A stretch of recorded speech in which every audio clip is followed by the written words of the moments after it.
After a dazzling debut, Sly Cooper and his gang of thieving misfits returned to the PlayStation 2 back in 2004, not just to steal treasure, but to steal our hearts all over again. Sly 2 Band of Thieves wasn't just a sequel, it was a revolution. It took everything we love about the first game, the style, the charm, the cunning, and blew it wide open, transforming stealth into something truly special. The original Sly Cooper was a fantastic introduction, a charming platformer with stealth elements. While Sly 2 took a bold leap forward, gone with the linear levels, replaced by vast, interconnected hub worlds, Paris, India, Prague, Canada, and more. Each brimming with secrets, patrolling guards, and endless opportunities for mischief. This transition to an open world design was a game changer. It wasn't just about stealth, it was about reconnaissance, planning, and execution. Each hub was a playground, an intricate puzzle box waiting to be solved. You weren't just playing through levels, you were orchestrating a grand heist, piece by piece. I think this is a period of transition for most developers at the time. They were moving away from your traditional 3D platformer collecting stuff, going from level to level, and trying something different. Sly went from a collectathon level-based game to an open world mission-based game. Still platforming, still you can argue that, the missions are what you're collecting, maybe, but it moved away from that old school 90s, early 2000s traditional of just collecting things from level to level. Another good example would be Jak and Daxter. Naughty Dog started the first game with your traditional, collect the power cells, collect the scout flies, collect all these orbs. Yes, the only difference is that this game, Jak and Daxter, was open world. It wasn't as linear. But then when you move to Jak 2, it became more dark. It became more mature. It wasn't as, the colors weren't saturated, they were darker. It was more serious tone of game. So Sucker Punch did the exact same thing with Sly Cooper. The first one was more, I guess, child friendly. It was very traditional to the ways of, making a 3D platformer. And when they transitioned to Sly 2, it became somewhat mature. It wasn't a drastic change like from Jak 1 to Jak 2. It was like a subtle jump. It became more, I guess, it made you think more. It wasn't really holding your hand. It put you in the world and have at it. I think we can all agree that I think one of the main reasons why the game was extremely successful was because of the introduction of Bentley and Murray being playable characters. You can argue that Sly 1 technically did have Murray and Bentley as playable characters, but that doesn't really count. Murray was just playable as, the guy driving the car in the race car missions, and Bentley was only technically playable once during the clockwork final mission of the game. So no longer are Sly's friends your simple sidekicks. Bentley and Murray became integral, playable components of every heist. This wasn't just a gimmick, it was a fundamental shift in gameplay design.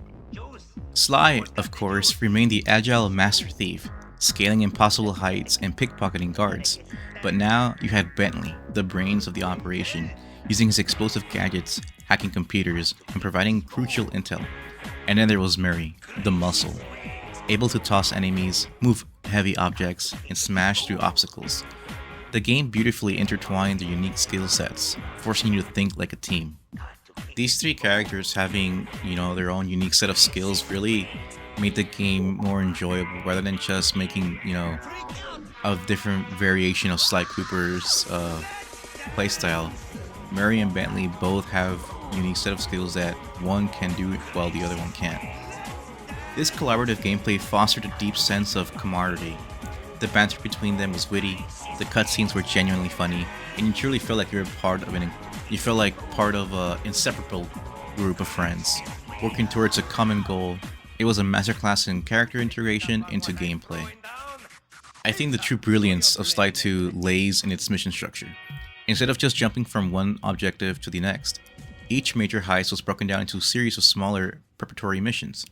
You spend time gathering intel, disabling security, and even stealing specific tools needed for the final job. This planning phase was just as engaging as the execution phase. I think this was like the very first time I've ever got exposed to this sort of genre, the heist genre. I don't recall watching movies, TV shows, or anything like that about, completing a heist. I think it makes sense because I think during the early to mid 2000s, like I think it was popular. It was a trend to have like all this spy gear, all this like heist shit as toys and TV shows and shit. Like if you think about anything that was made in the early 2000s to mid 2000s, it's a lot of spy and heist related things. The game excelled in having all these mini missions was astounding. One moment you're pickpocketing dozens of guards for secret keys, the next you're remotely guiding a RC chopper, or engaging in a high-speed pursuit in the gang's van. Every mission felt distinct, preventing any sense of repetition and constantly introducing new challenges and gameplay mechanics. But it goes without saying that some missions do feel a bit repeated or repetitive. Of course, the reconnaissance missions in every level is the exact same thing, but in theory, it makes sense, right? You're landing in a new job, you gotta scout what the fuck is happening. So it makes sense that the very first mission of all or most of the levels is to take pictures and scout the area. And even though some missions do feel a bit repetitive between levels, they're not, copy and pasted from previous levels. They do have their own little twist, their own little thing that separates them from the other missions prior. The boss fights were unique. They weren't anything flashy, they weren't anything crazy. But, each one was a puzzle within itself, often requiring clever use of all three characters' abilities rather than just brute forcing the fight. From the flamboyant Apregio to the colossal Jean Bison, each villain brought their own flavor and unique challenges to the table, making every confrontation memorable. I think this is what the first game excels a little bit, even though the bosses were your traditional 3-hit or 4-hit KO type of fight. But the boss fights in the first game, they did feel really different from one another compared to the ones in Sly 2. Because I feel like most of the fights in Sly 2, it's a bit contradictory, but I feel like even though I just said that, most of the fights, aren't brute force and you have to, think about what you do, a good chunk of them are pretty much brute force. Dimitri, you're just, dodging and hitting. The Rajan fight is dodging and hitting, but instead of Sly doing the fight, it's Murray. And then you have the Contessa, which I think her fight is, I guess, a two-parter, right? Because we technically fight her twice. The first one when we're chasing her down up the catwalk in the prison, and she's dropping bombs. So I guess you wouldn't call that a fight either because we're not even hitting her. And in the actual fight, in the second level, the part 2 of the Contessa one is, we're playing a Sly, but it's just dodging her abilities and hitting her.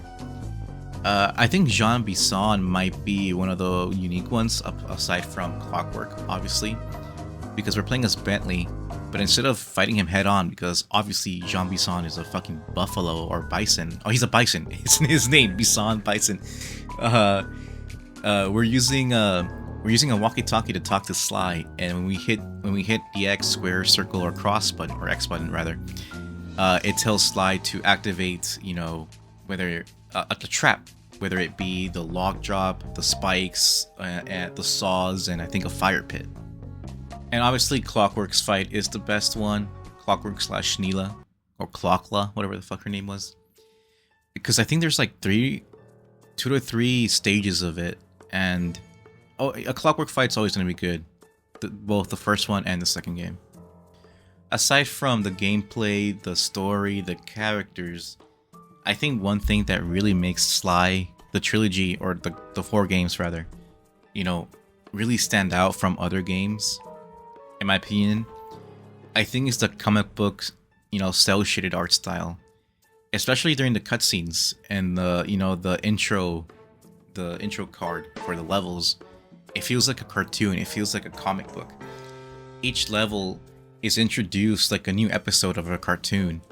Sly Cooper and the gang in, whatever the fucking title is.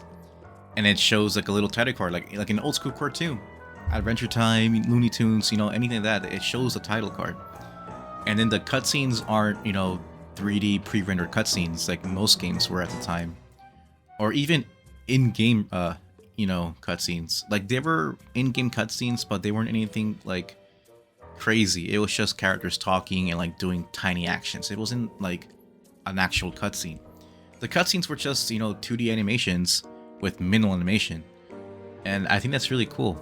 I think that actually made the game unique at the time. So visually, Sly 2 was a triumph of art direction over raw graphical power. Sucker Punch opted for a timeless cel-shaded aesthetic that mimicked classic cartoons, and it's a look that holds up beautifully to this day. The character animations were expressive, the environments were bursting with personality, and the visual storytelling was just superb. Yeah, the game graphically, you can argue low-key looks like shit. I'm not gonna lie, the game, like, it didn't age like awful, but it could look a million times better. Like if you look games like Ratchet and Sly, I think they hold up a bit better than Sly Cooper, but I don't think that's a detriment to Sly Cooper as a game, because again, the art style and the cel shading aesthetic, themselves really make the game stand out from from Jak and Ratchet. And then they have the music. The jazzy, sneaky, sometimes triumphant score by Ashworth and Peter McConnell perfectly underscored every moment, enhancing the atmosphere, whether you were silently sneaking through shadows or engaged in a chaotic chase. The voice acting too was phenomenal, bringing these quirky characters to life with genuine charm and wit. I really appreciate that all of the voice actors always came back and did their role, except for obviously Inspector Fox. Her voice actress always fucking changed. But I'm glad that Sly and Bentley and Murray were the same ones. Actually, now that I think about it, I don't know if Murray was the same one, because I always feel like he sounds different, but at the same time he sounds exactly the same. I'm not too sure about Murray. Sly 2 solidified the series' place in PlayStation history. It became the blueprint for subsequent games in the franchise and influenced other character-driven stealth titles. It proved that stealth didn't have to be slow and tedious. It could be dynamic, humorous, and incredibly engaging, especially when you had a whole crew backing you up. Is it just nostalgia that makes us remember Sly 2 so fondly? While the warm glow of the PS2 memory certainly helps, the truth is Sly 2 Band of Thieves genuinely holds up. The core gameplay loop of planning, infiltrating, and executing remains incredibly satisfying. The controls are still tight and responsive, the mission design is still incredibly clever, and the balance between stealth, action, and puzzle solving is near perfect. It's a game that respects player choice and creativity, allowing you to approach challenges in multiple ways. In the heart of the game, the unbreakable bond between Sly, Bentley, and Murray is as strong as resonant as ever. It's a testament to Sucker Punch's vision that Sly 2 still feels so fresh and relevant. It captured that perfect blend of cunning stealth, exciting action, laugh-out-loud humor, and genuine emotion. It's a game that reminds us that sometimes the greatest treasures aren't just stolen, but earned through teamwork, loyalty, and a little bit of audacious style. And for me, from the original 3, from the PS2 days, I think the second one was the best one. I think I mentioned it in my other video on Sly 3. I'm going backwards because it's, why the fuck not? I think Sly 2 is the best one of the 3. I think it's the best one because, again, I think I pretty much mentioned it before, but it set the precedent to what the other games should be and will be. It moved away from your traditional, level-based, go here, go there gameplay mechanic to a semi-open world where you can kind of do whatever you want. You don't have to do the missions in any order. You can do all the Sly missions first, do all the Murray missions, do all the Bentley missions first, do one, then do another one.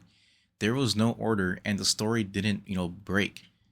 Because every little mission was its own little plot that, once all those missions were done, it became the singular plot of the game during the heist or the operation. Something about Sly 2 I don't know. It's just I can't really explain why it's my favorite one of the three. I'm not shitting on the first one. I'm not shitting on the third one, and I'm not shitting on the fourth one. But something about the second one really holds dear to me, I guess. Again, I think it's because it was the first game to really, renovate and, do something different, but not too different from the original game. Something bigger, but yet familiar. More than just a sequel, Sly 2 Band of Thieves was a defining moment for the PS2. It wasn't just a great stealth game, it was a great game, period. It expanded the genre, redefined its characters, and delivered an unforgettable adventure that truly felt like you were part of the ultimate thieving crew. So, what are your fondest memories of Sly 2? Which chapter was your favorite? Let me know in the comments below. And if you enjoyed this video, subscribe, like, show it to your mom, maybe your dad, I don't know. And yeah, I'll see you in the next one. Bye bye.